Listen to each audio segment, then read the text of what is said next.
স্বপন সাহা সল্টলেকের বি ব্লকের এক ব্যবসায়ী, তার বাড়িতেও গিয়ে পৌঁছেছে ইডি। আমাদের প্রতিনিধি প্রকাশ সিনহা এই মুহূর্তে সরাসরি রয়েছেন আমাদের সঙ্গে। প্রকাশ, একেবারে আর্থিক দুর্নীতির যে প্রাথমিকভাবে অনুসন্ধান হচ্ছিল সেই সময় এই স্বপন সাহার নাম উঠে আসে, কি যোগাযোগে? त्योहार और प्यार लाती है रिश्तों में ढेर सारा मिठास, परंपरा वही सोच नहीं। आदि मोहिनी मोहन कांजीलाल। দেখো, তোমাকে বলে দিই, আজকে সকাল থেকে ইডি আধিকারিকরা একসঙ্গে 8টি জায়গায় ম্যারাথন তল্লাশি অভিযান চালাচ্ছেন। কলকাতার 3টি জায়গায়, হুগলিতে তারা রয়েছেন, সন্দীপ ঘোষের বাড়িতে রয়েছেন এবং হাওড়ার 2টি জায়গায়, একসঙ্গে 8টি জায়গা। তুমি জানো, একই মামলা অর্থাৎ আরজি করে যে দুর্নীতি হয়েছে সেই মামলার তদন্ত করতে গিয়ে সিবিআই এর আধিকারিকরা সন্দীপ ঘোষ সহ 4 জনকে গ্রেপ্তার করেছে।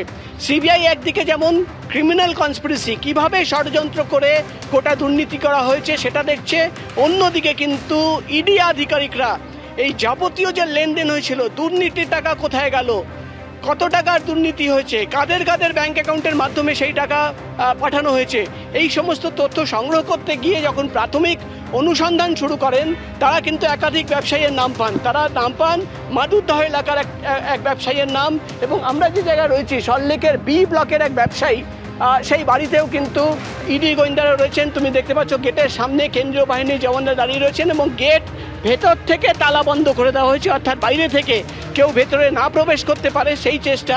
এবং তোমাকে বলে দিই, স্বপন সাহা নাম ব্যবসায়ীর, ইডি আধিকারিকরা এই বাড়ির ভেতরে প্রায় 3 ঘন্টার বেশি সময় গেছে রয়েছেন।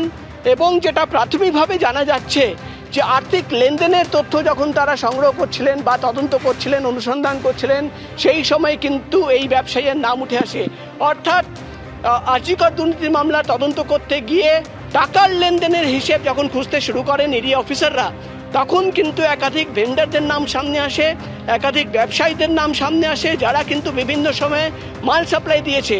তাদের নাম সামনে রেখে, সেই সূত্র সামনে রেখেই কিন্তু আজকে ইডির এই ম্যারাথন তল্লাশি অভিযান। অর্থাৎ শুধুমাত্র সন্দীপ ঘোষের বাড়িতে তারা নেই, আমরা দেখতে পাচ্ছি সামনে যারা রয়েছেন কেন্দ্রীয় বাহিনীর জওয়ানরা, তারা কিন্তু বাইরে গেটের সামনে দাঁড়িয়ে রয়েছেন। এবং একেবারে প্রকাশ, কেন্দ্রীয় বাহিনীর জওয়ানরা রয়েছে এবং কেন্দ্রীয় বাহিনীর জওয়ানদের উপস্থিতিতেই ভেতরে চলছে তল্লাশি।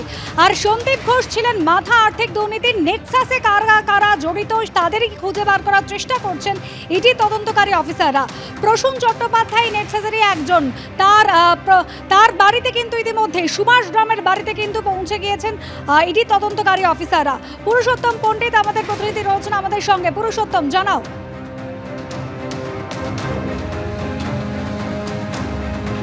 একেবারে জনসুয়া যে ছবিটা আমরা এখন দেখতে পাচ্ছি আমার পেছনে, এই যে 3তলা বাড়িটি, এই বাড়িটিতেই থাকেন প্রসূন চট্টোপাধ্যায়, যিনি নিজেকে পরিচয় দিতেন আরজিকর মেডিকেল কলেজ এবং হাসপাতালের প্রাক্তন অধ্যক্ষ সন্দীপ ঘোষের পিএ হিসেবে।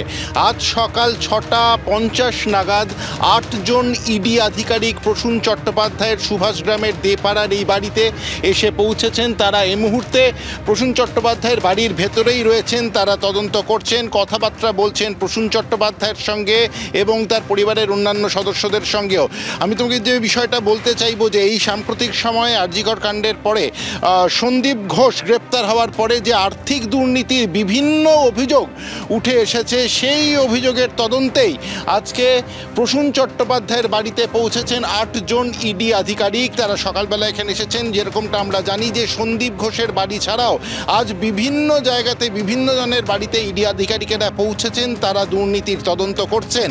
যেরকমটা জানা যাচ্ছে যে সন্দীপ ঘোষের আরজিকর মেডিকেল কলেজের বিভিন্ন ক্ষেত্রের সঙ্গে টেন্ডার দুর্নীতিতেও সন্দীপ ঘোষের নাম জড়িয়েছে এবং সেই দুর্নীতিতে সন্দীপ ঘোষের সঙ্গে আর কারা কারা জড়িত, কোন কোন সূত্র সেই ঘটনার সঙ্গে জড়িত রয়েছে এবং এই ঘটনায় আর নতুন কোনো তথ্যসূত্র পাওয়া যায় কিনা, কার কার নাম উঠে আসতে পারে ঘটনায়। প্রসূন চট্টোপাধ্যায়ের কি ভূমিকা ছিল সেটা যেরকম খুঁজে বার করার চেষ্টা করছেন ইডি অফিসাররা, একই সঙ্গে একযোগে একাধিক জায়গায় চলছে তল্লাশি।